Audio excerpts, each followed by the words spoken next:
Used to, you could do that and it'd lock. But when I was in Houston, we had a couple of black forest cobras from Lanaluca in an outside cage that when the door would open, it would go almost to the wall. And I opened that cage like I always did, and I threw a mouse down. One of them grabbed it, and I quickly put a tail of the mouse here, and the other would take it. Well, this day, this guy was really hungry. And it came up, and it grabbed at the mouse, and when it did, it hit the mouse, and the mouse spun. When it did, I locked him. And I had him on my fingers. Well, he kept going after us mice that were spinning. And I kept trying to get out of the way, and I finally tried to hit him with it. And every time I tried to hit him with it, it'd go for it. And he's all over me. He never tried to bite me. He wanted that mouse. And I finally got where I could unhook that, and I gave him that mouse. I closed the door. In those days I smoked, and I tried to light a cigarette. And I couldn't get the match and the cigarette together. But I did go out back, and I filed that where that could never happen again.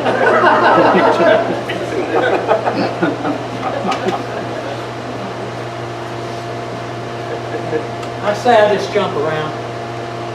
Well, Logan and I went to Venezuela to catch Crotulus vibrandus.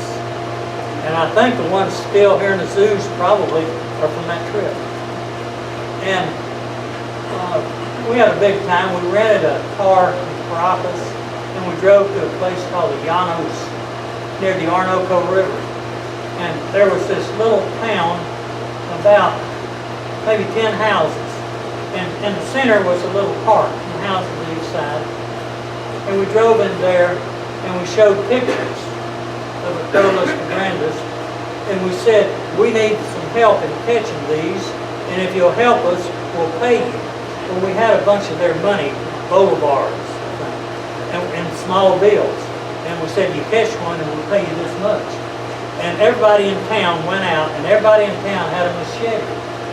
And they all went out. There's one little old gray-headed woman went out with a machete and a plastic bag. And they go dig up armadillo holes and termite mounds, right? And they ended up, we went there 3 or 4 days, and they ended up catching us about 8 or 10 vibrandus. We didn't catch a one. We hunted, but we never caught a one. But they caught them for us. That was a neat trip. At night, between there and the Orinoco River wasn't very far. At night, there's this pool about maybe 100 foot wide and 300 foot long. It was solid crocodile and caiman eyes. You could watch. It was like a Christmas tree. It was really neat. In the daytime, you couldn't see one anywhere. Nowhere. And we collected that area a little bit where we got the vibrandus, and there was this creek. And we were walking down the creek, and these, I don't know if they was Indians or what, they was up on the hill watching us.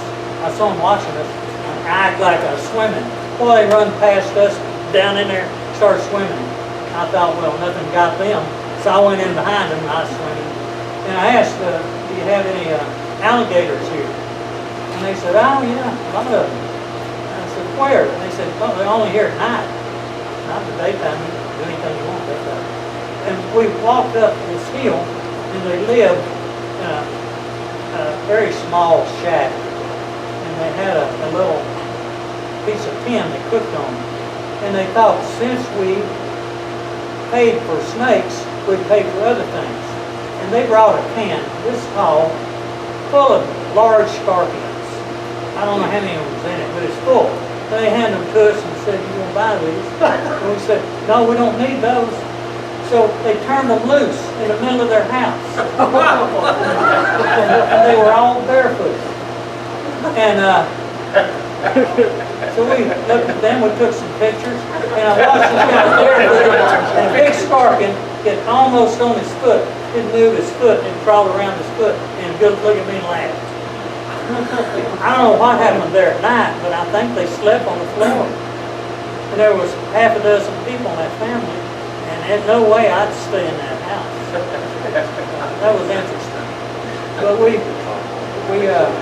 never done any good in Orinoco. We went to a place called Area Indispute. Anyway, we left there and we went to Guyana. And when we landed in Guyana, they looked at our luggage, and we had collapsible snake hooks and collapsible rod and reels and a big piece of sausage like this. I bought in case we got hungry somewhere and stuff. And snake bite kit, medical stuff. They looked at it and said, "You're here to join the troublemaker." I said, "Who's the troublemaker?"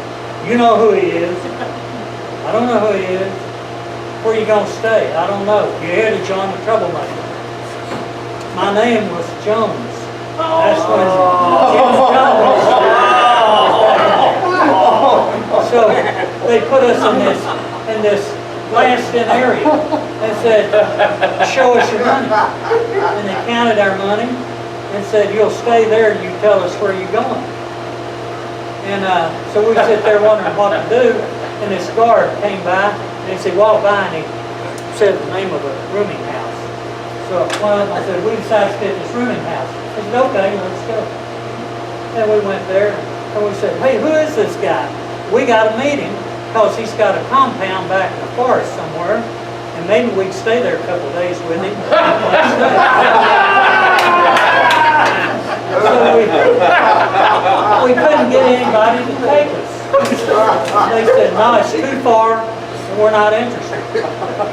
And never could get anybody to take us back. Maybe good. Maybe good. But in Guyana, the people weren't real friendly. At our rooming house, they locked us up at night.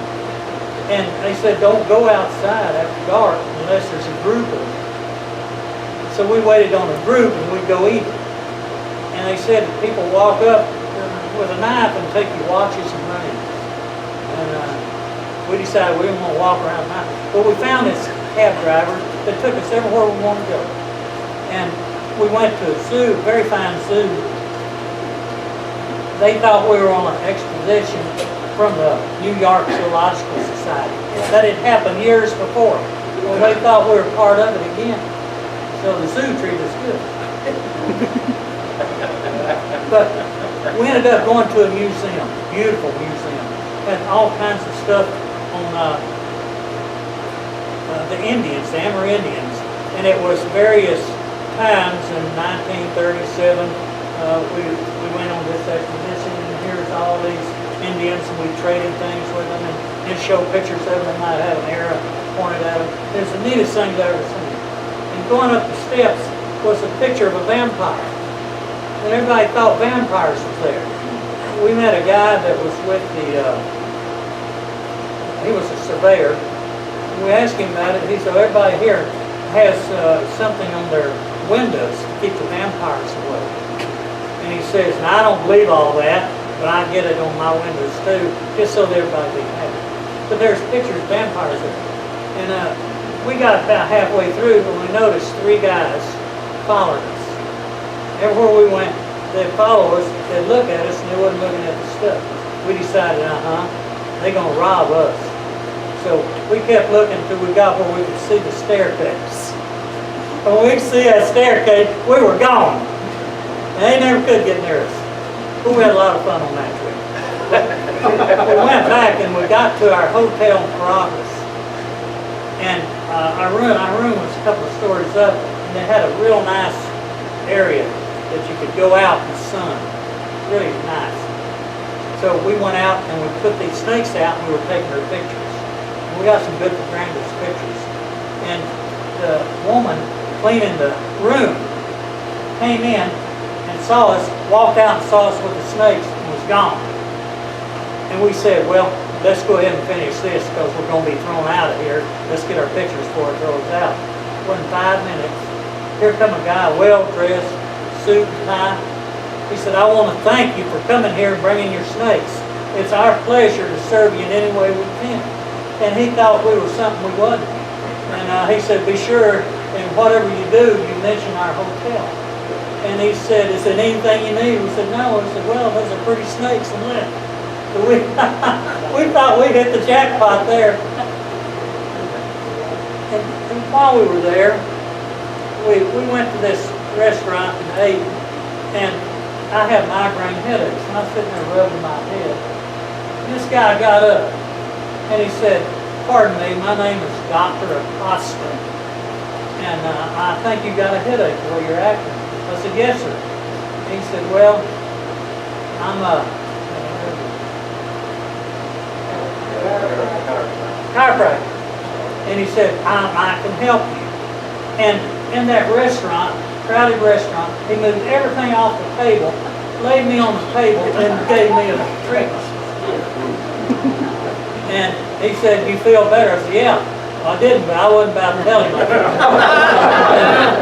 He was there with a fighting group. He had 3 fighters that he took care of.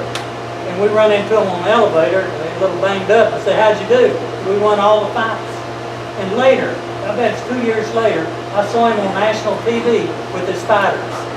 But a day or 2 later, we were in the lobby of the hotel, and he might get mad at me for this. And he walked up and he said, how's your neck? I said, good, good. I said, fine. I said, his back's been hurting a little. Tommy said, no, I didn't.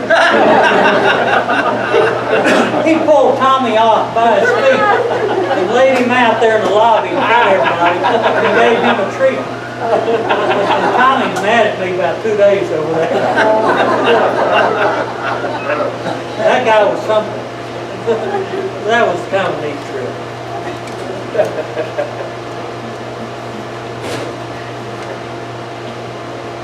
I'm just trying to pick out something that I might tell you.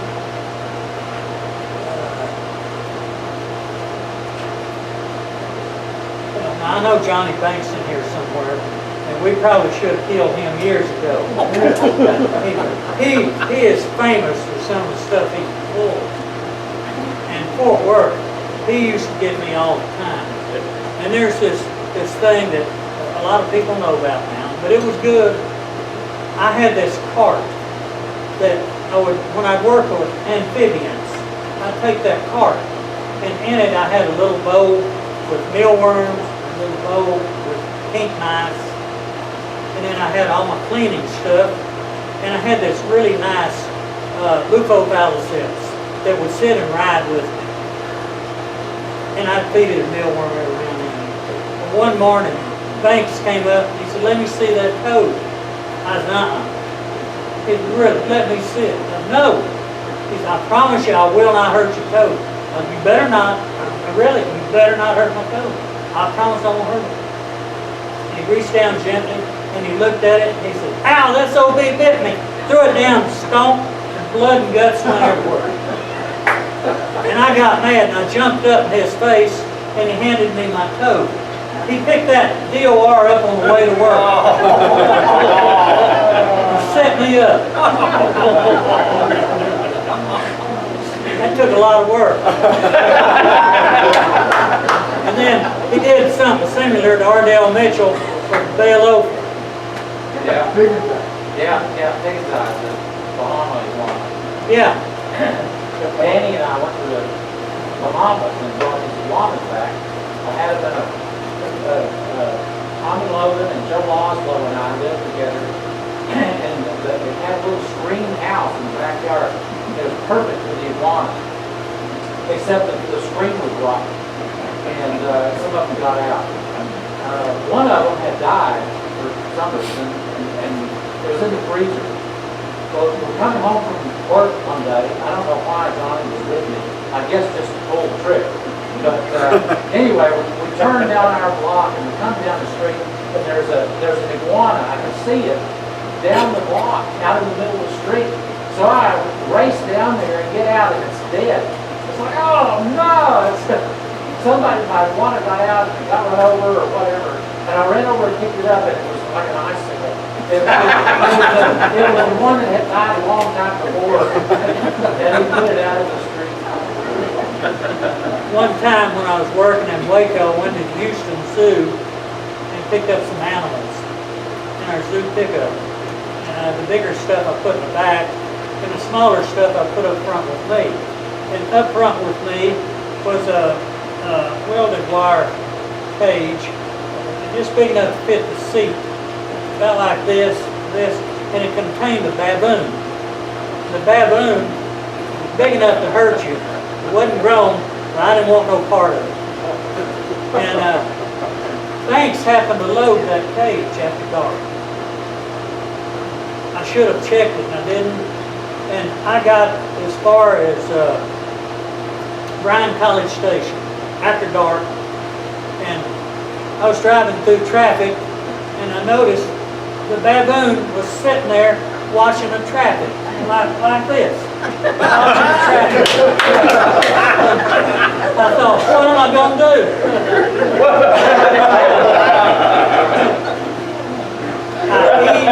I eased over as slow as I could, and I tried to get where I could pull off the road in case he jumped on me. And when I pulled off the road, he got tired of that, got back in the cage. I just locked him up. I could have got killed. And then, since I skip around, actually I worked at the Waco Zoo 4 different times. For the second to the last time I went there, I moved there from Houston, and we got in about 2 o'clock in the morning. So Jerry and I went in, and we went to bed. We were tired. About 3 o'clock in the morning, the door busted open. About 6 cops come in, all of them with their pistols drawn, run over to me and said, "Get up against the wall." I said, "Huh? Get up against the wall." Well, I got up against the wall in my drawers, and I was standing there. And I said, "What did I do?" They said, "We've been told there's a new zoo director moving to town into this house and to watch it." I said, "You just welcomed him to town." And they said, "Oh, we apologize." When I got over the shaking, I thought it was funny because I could use that in talking to Civic Club. The next day, the city manager called the president of the zoo board and apologized for it. But that really scared me. But she wouldn't get out of bed. And then one time, she helped me. I got a call from narcotics people there in Waco. They said, "We're looking for drugs in the bottom of a snake cage. Will you come out and get the snakes, the rattlesnakes, get them out of the cage so that we can look for this dope?" I said, "Sure." I went over there. I removed the snakes, but I run out of snake sacks. I needed one more snake sack, and I asked Jerry to run the car and get it. Well, it had a sliding glass door. Well, after we got in, someone slid it shut. She took off, and I heard this kabang, and she's on the floor. And she said, "Somebody shut that damn door." But we get the snakes from it. It wasn't anything to open the thing anyway, but it was an interesting thing. Let me see here.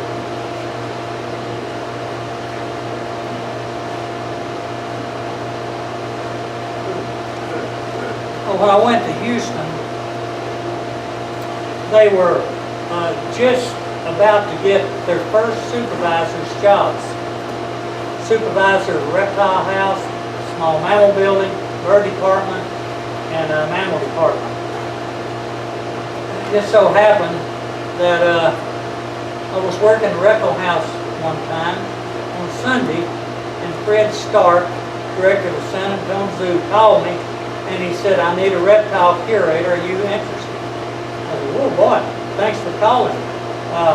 "Yeah, I'm interested." He said, "It's curator of reptiles and aquariums." I said, "I don't know about aquariums." "That's okay. I got a book I'll lend you." And I said, well, let me think about it. And he said, come here and tell me the date and interview for a job. And we'll discuss it then. I said, okay, I sure appreciate it. So then, I couldn't wait to tell Jerry. The very next day, Bob Dooley, General Curator at Houston Zoo, drove in, came in, he said, John Werler sent me to talk to you.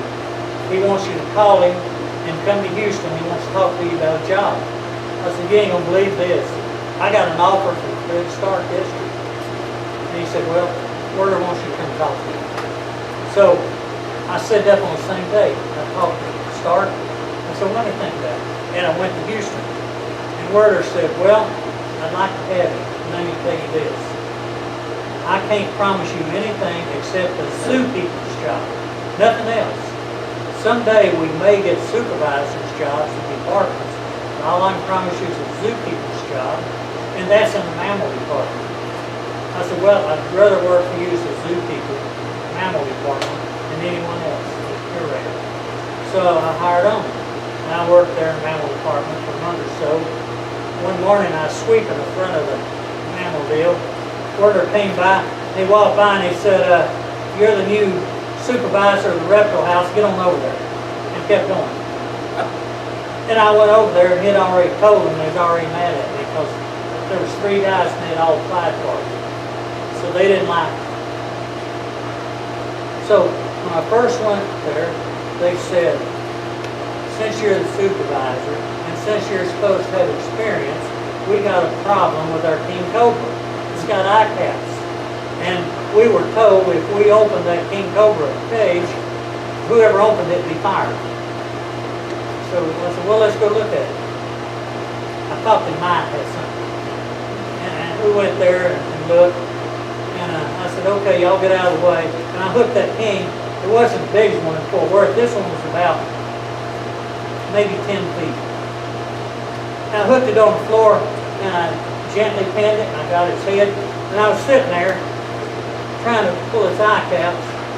And this one guy, I saw his feet, chung, he was gone. He went to Werler's office to tell him I had a King Cobra. So I kept working and I noticed Werler's feet. The reason I noticed that, Werler, all of his life that I knew him, wore the same type of shoe. They were brown and they were round, and I noticed that. Well, I saw those shoes and they were standing right there. I kept working and Werler leaned down and said, be gentle, don't hurt it. Turned around and went back to his office. And those guys looked at each other. I finished with the king and put it up, and that didn't work. And the next day I came in and I had a little desk and I had big boulders on it. It took 2 people to lift.